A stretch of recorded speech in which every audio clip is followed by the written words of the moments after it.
Okay.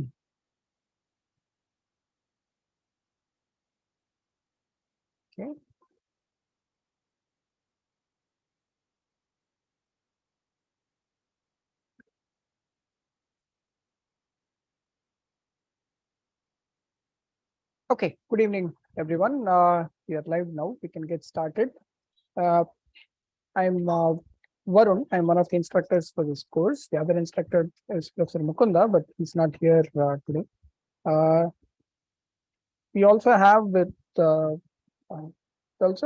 Mr. Vinod, who is the teaching assistant for this course for this semester.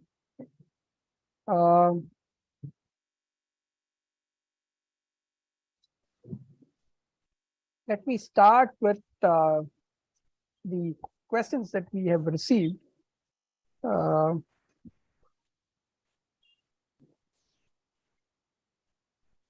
Yeah.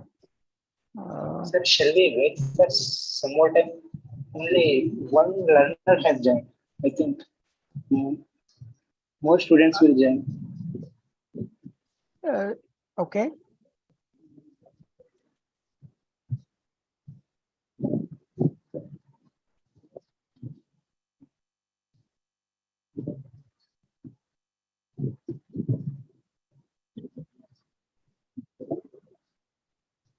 There was one person, he asked 3 questions. I think. What is his? What is his name, Vinod? Hare Krishnan. Hare Krishnan, and Mr. Hare Krishnan. Yes, Shivam also had one doubt. I think Shivam posted one question. Shivam, are you there?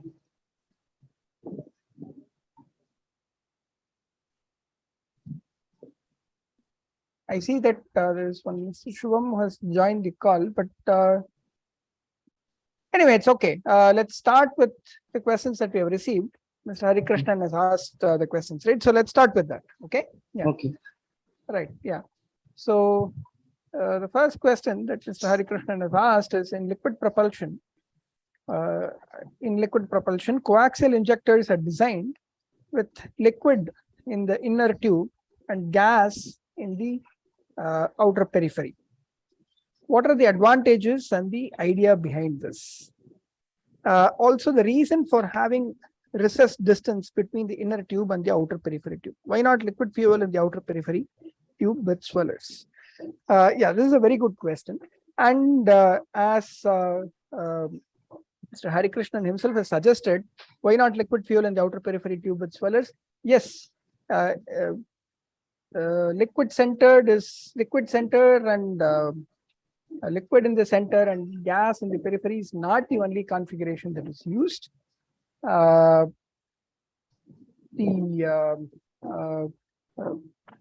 in the center and liquid in the periphery is also used. It depends on what the propellants are. Mostly in the case of cryogenic engines, where the fuel is hydrogen and the oxidizer is liquid oxygen, there is oxidizer in the center and the fuel is in the periphery. There is also the semi-cryogenic engine where the oxidizer is again oxygen or oxidizer-rich gas from the pre-burner, and kerosene is the fuel. In this case, the configuration used is exactly what Mr. Hare Krishnan has suggested. It is the kerosene liquid is injected from the outer tube in the tangential direction with a swell. Okay. So it depends on the fuel oxidizer combination and what kind of engine is used. Okay. So it's not that one is preferred over the other. It depends on the design. And the other question is about the recess length. The recess length is essentially to bring the fuel and the oxidizer into contact before they come into the thrust chamber. Okay, so especially when you have swirling jets, and if there is no recess, the swirling jet, when it comes out of the injector, will start spreading in the radial direction. Okay, so the idea of having the recess is to have ignition before the lateral spread or the radial spread starts happening. Okay, so this is just a way of anchoring the flame. Okay, and making sure ignition happens smoothly and flame is anchored. So these are the reasons why recess is used in some designs. Yeah. The second question he has is injector design stability concept. Is it applicable to gaseous fuel and oxidizer systems like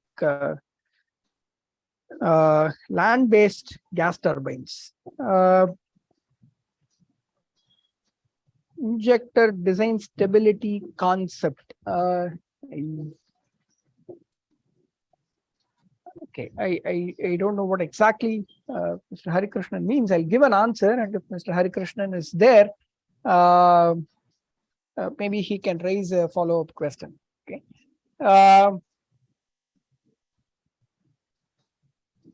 See, land-based gas turbine engines,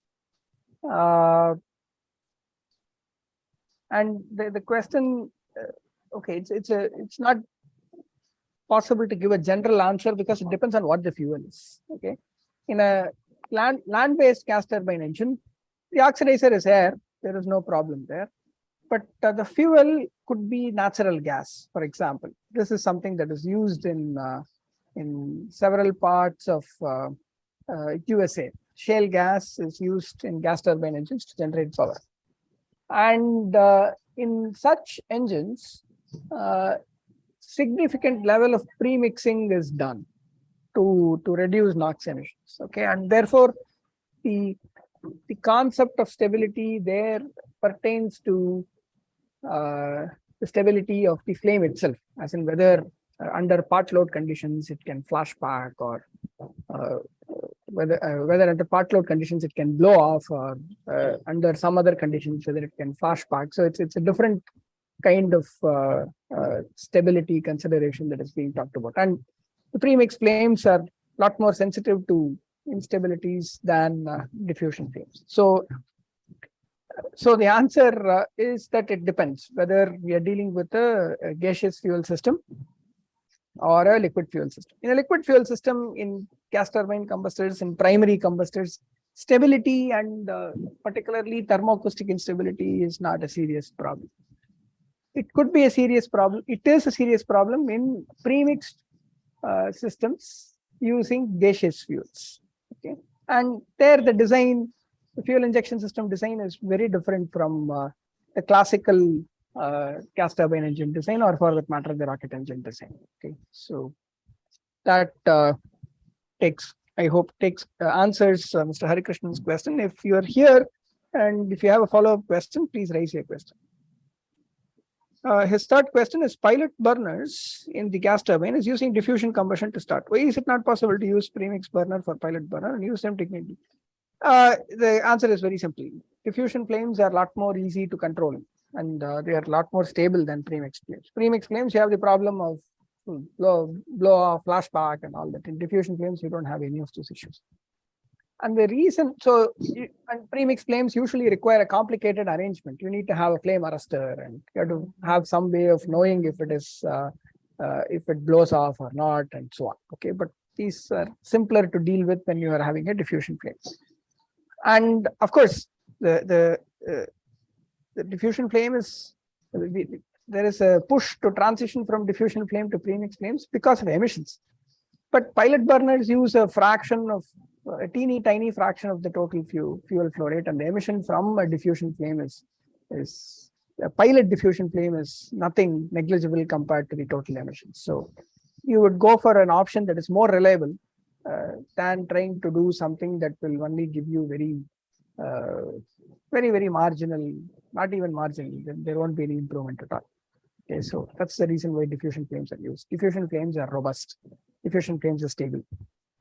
Okay, under wide-ranging operating conditions. Okay, so that's the reason why diffusion flames are used. So that all of Harikrishnan's questions are answered. And now I see that in the chart, Mr. Shivam has asked a question. Let's jump to that.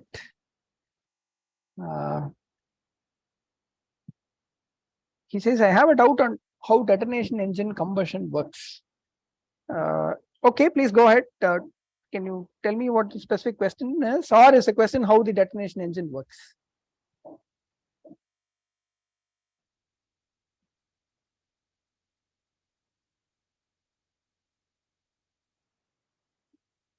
Shivam?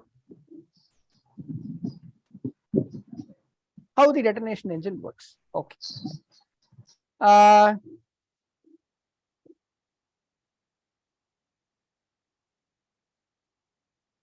Right. So the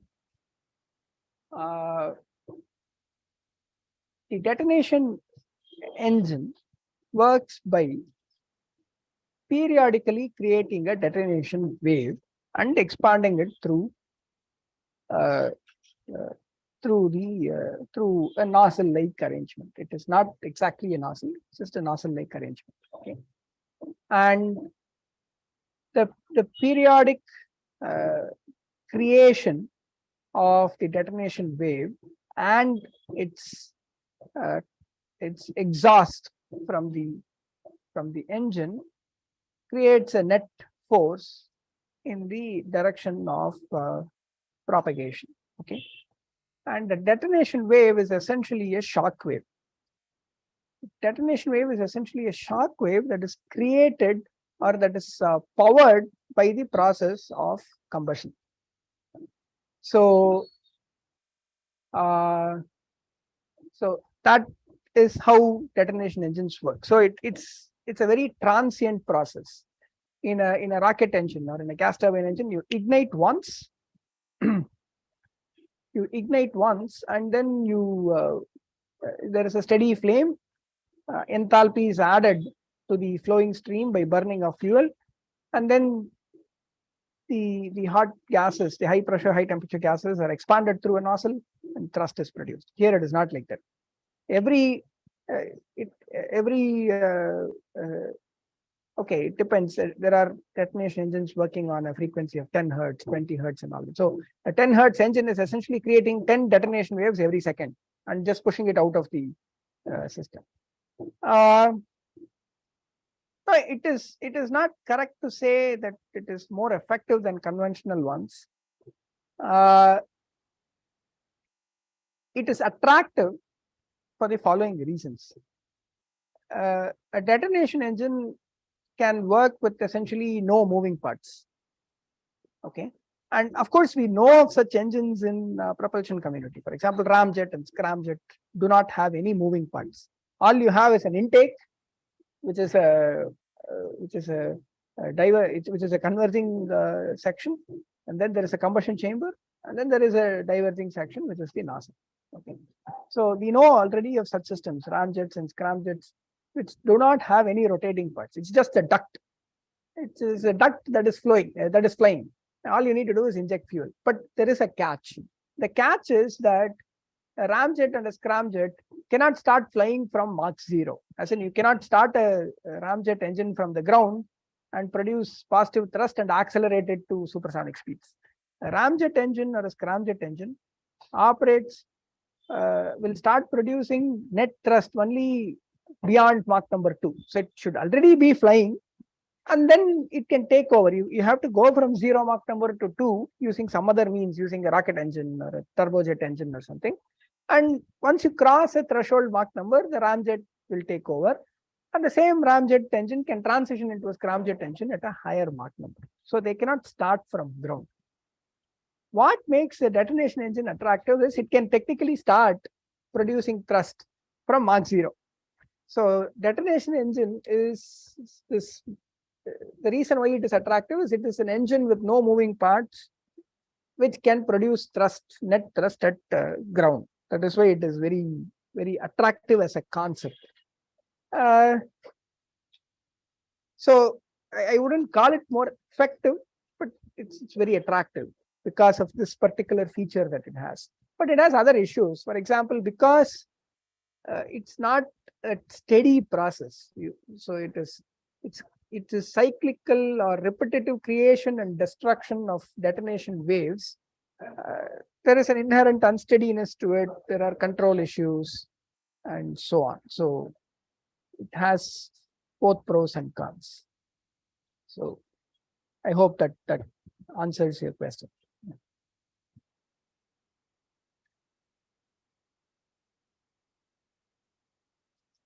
Most welcome. Yeah.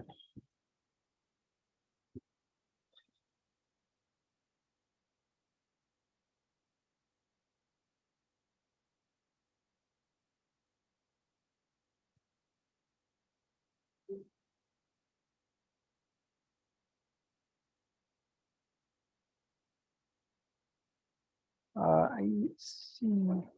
Vinod, is that a question from a learner or?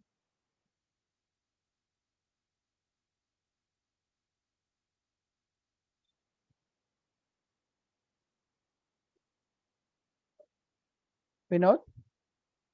Vinod, are you there? Hello, sir. Yes, sir. Yeah. This question is from Rajarshi. Okay. It's from whom? Rajesh, is it? Rajarshi Gupta. Rajarshi Gupta. Okay, sure. Okay, the question is, there's a question from Rajarshi Gupta, Mr. Rajarshi Gupta. How does the chemical composition of the fuel affect the performance of a combustion engine for propulsion? Yes, this is a very fundamental question, and the answer is that the answer is through this quantity called C star, characteristic velocity, that that was discussed in I don't know which week it was exactly discussed, but the answer is based on C star, characteristic velocity. As you know, the characteristic velocity is proportional to the square root of the adiabatic flame temperature that you can get with a particular fuel oxidizer combination.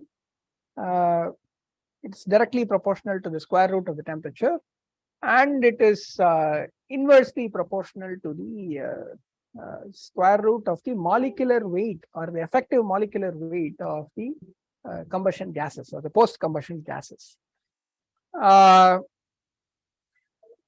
So higher the flame temperature, lower the molecular weight, the better it is. The best combination we know is hydrogen oxygen. Hydrogen oxygen combination has very high temperatures, 3000 plus, in fact 3500 plus kelvins. And because hydrogen has only a molecular weight of 2, the product gases can have very low molecular weight. And this is also the reason why in a cryogenic engine, a cryogenic engine always operates in hydrogen-rich conditions. And one may wonder, in gas turbines, in our motorbikes, we always say, oh, okay, it should be stoichiometric or lean. Why would anybody use why would anybody operate an engine under fuel-rich conditions? You're essentially wasting fuel. Why is it that cryogenic engines operate under hydrogen-rich conditions? Because even though the maximum flame temperature is close to stoichiometry, the maximum C star is not close to stoichiometry, because C star is not just dependent on temperature, it also depends on the molecular weight. So you add a little bit extra hydrogen, till some point it so happens that the temperature effect is overcome by the benefit from the molecular weight reduction, because hydrogen has only a molecular weight of 2 grams per mole. The square root of T divided by the molecular weight effect, till some point, as you go from stoichiometry slightly towards the rich conditions, till some point, the temperature effect is, the reduction in the temperature effect is overcome by the increase in the C star because of the reduction in the molecular weight. And this is how properties of fuel, in fact, I wouldn't say properties of fuel, you should always say properties of fuel oxidizer combination. Properties of fuel oxidizer combination affects propulsion. And we know that the C star is, we know that the specific impulse is equal to C star multiplied by the thrust coefficient. And thrust coefficient is only a function of the nozzle geometry. So C star is a very, very important component in deciding the specific impulse of propulsion system. And the fuel oxidizer combination affects C star through the flame temperature and the molecular weight of the post-combustion gases. So hydrogen oxygen system is a very good example where the molecular weight effect is exploited by operating under hydrogen rich conditions. I hope that answers Mr. Gupta's question. And there is one more question. Who is this from? It is from Parth Goyal. Okay, Mr. Goyal. Posted this question on discussion for us. Okay, fine.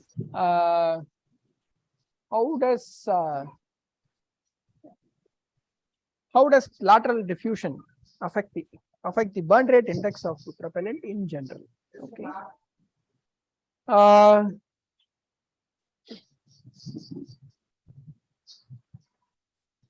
Lateral diffusion affect the index of the propellant. Okay. There are two effects. Okay, one is lateral diffusion. One is through particle size, the other is through pressure. There are two effects. Okay, and we know that the way lateral diffusion at a given pressure, the way lateral diffusion or the extent of lateral diffusion affects burn rate is through the particle size. Okay. If you have gone through the lectures, you know that there is a parameter called non-dimensional parameter called Z in the propellant model, which is nothing but the ratio of the AP particle size to the lateral diffusion or the extent of lateral diffusion. So if the AP particle size is small compared to the extent of lateral diffusion, we have premixed like behavior. If the particle size is larger, the AP particle size is larger or much larger than the lateral diffusion distance, then we have behavior that is far away from premixed conditions. Okay, so and we know that when the behavior is closer to premixed conditions, the index will be closer to 1. When the behavior is far away from premixed conditions, the index will be closer to about 0.4. Okay, so this is the basic effect of lateral diffusion on the index. Now, this behavior will change with pressure, because remember that the lateral diffusion distance is proportional to square root of the diffusivity multiplied by the reaction time. And as the pressure increases, the reaction time will decrease. Therefore, for the same particle size, let's say you are dealing with a 20 micron particle size, it may behave like a premixed particle at 20 atmospheres or 10 atmospheres. And as the pressure increases, its behavior will change from premixed behavior towards non-premixed behavior as the pressure increases, because now the extent of lateral diffusion will decrease because the reaction time is decreasing as the pressure increases. Okay, so there are two effects. One is because of the particle size, and the other is because of the pressure. Okay. It's a little bit of a subtle point. Of course, it could have been better if I had explained it with the help. We explained it on a blackboard. But anyway, if you just go back to the lectures and notes and check this, you will appreciate what I'm trying to say. Yeah.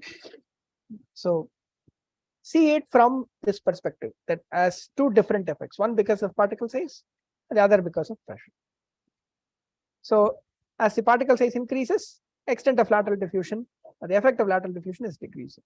As the pressure increases also, the effect of lateral diffusion will decrease. Okay.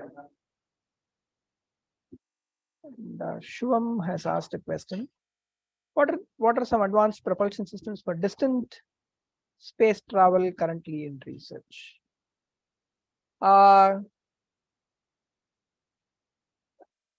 So generally, if you're talking about travel in deep space,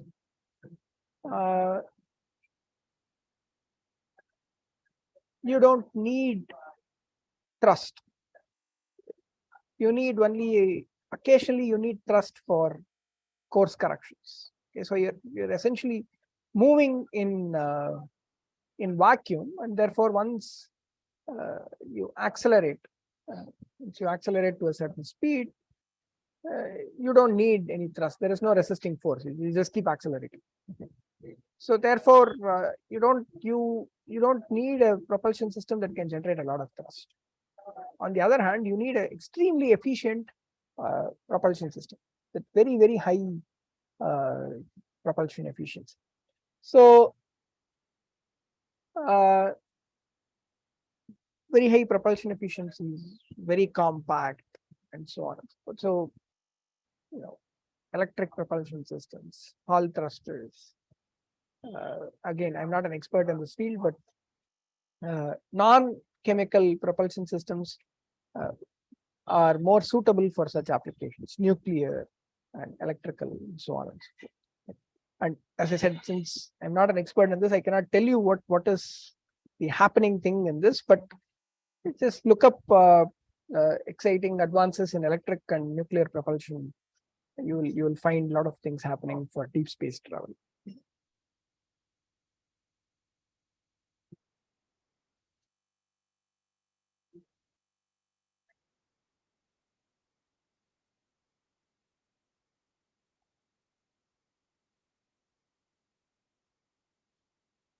The questions?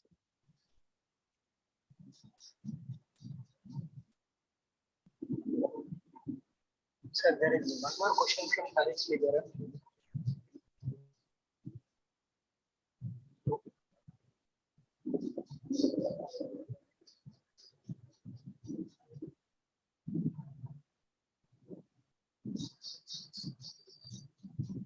Okay. I was not able to find continuity between week 1 and 2. Clearly, lecture on adiabatic flame temperature is missing before the demo of NASA tool is. And it looks like I'm referring to that. Is it possible to attach them as well? We are sorry about this. There is definitely a lecture on adiabatic flame temperature. We will review the course content for week 1 and 2. And if it is missing, we will include that. We are sorry about this. Yeah. Vinod, can you please make a note of this so that we can sit together and review the material for week 1 and 2? Yeah. Okay. And then we'll fix this. Yeah. Okay.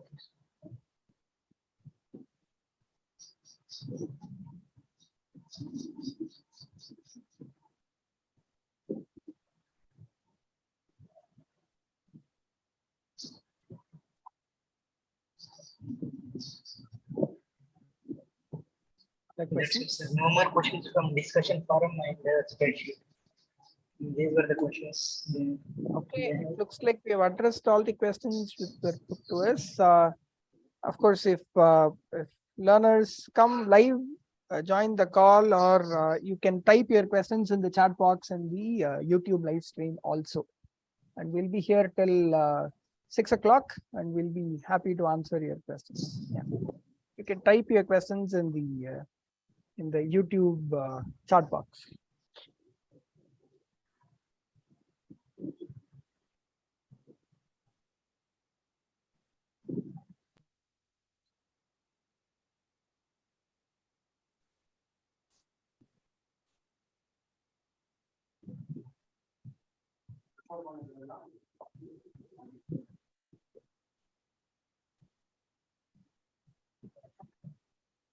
So please upload Yes, the week 6, 7, 8 assignment solution. Yes, Shivam, we will do that very quickly.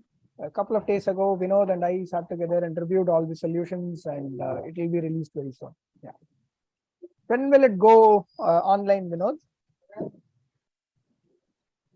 Any idea? By tomorrow, sir. By tomorrow. I think 6th and 7th has been released. And the Okay. 8th week assignment solution will be released tomorrow. Okay. On 24th. Yes. Okay, fine. So that's the schedule we are on, Shivam.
Then, if you have any doubt, you can write it in the chat box.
Then, if you have any doubt, if you have a question, you can write it in the chat box.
So looks like there aren't any further questions. Shall we close the session? Yes, sir. We can close the session. All right. I thank you, everyone. Thank you, NPTEL team. So we'll close this at this point. Yeah. Bye. So thank you.